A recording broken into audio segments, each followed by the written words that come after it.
Magandang araw! Tuloy po kayo dito sa YT channel natin na Easy Math with Coach Mike, where math lessons made easy. Ako nga pala si Coach Mike, nagagabay sa inyo na maunawaan ang ating lesson para sa araw na ito. Uy, nandiyan ka na pala. Opo, Coach Mike! Excited na po kasi akong malaman at pag-aralan ang ngayon nakatakdang aralin. Pag-aaralan natin ang tungkol sa mga similar at fraction. Ang ibig sabihin ng salitang similar ay same. Sa madaling sabi ay pareho o magkatulad. Madali naman tandaan yan kasi parehong nagsisimula sa letter S. Alright? Okay?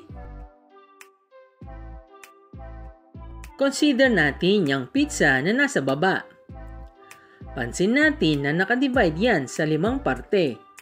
Kaya bawat parte niyan ay 1/5. Okay? 2 parte is 2/5. 3 is 3/5. 4 na parte ay 4/5. At kapag kinuha na lahat ay 5/5. O simply, isang buo na. Alright? Yang mga fraction na yan ay nanggaling sa iisang buo, di ba?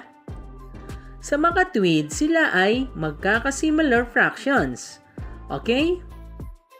May napansin din ba kayo sa mga similar fraction na yan? Tama! Yung kanilang mga denominator ay magkakatulad. Very good! Sa makatwid, ang mga similar fraction ay mga fraction na may magkakatulad na denominators. Alright? Yan ang characteristic nila. Challenge time!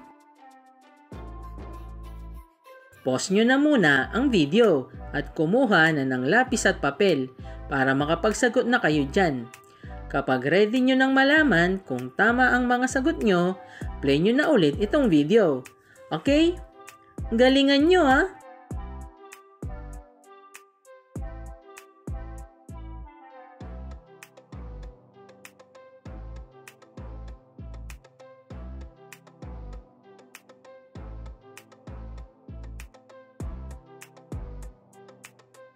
At yan na nagtatapos ang ating aralin sa araw na ito.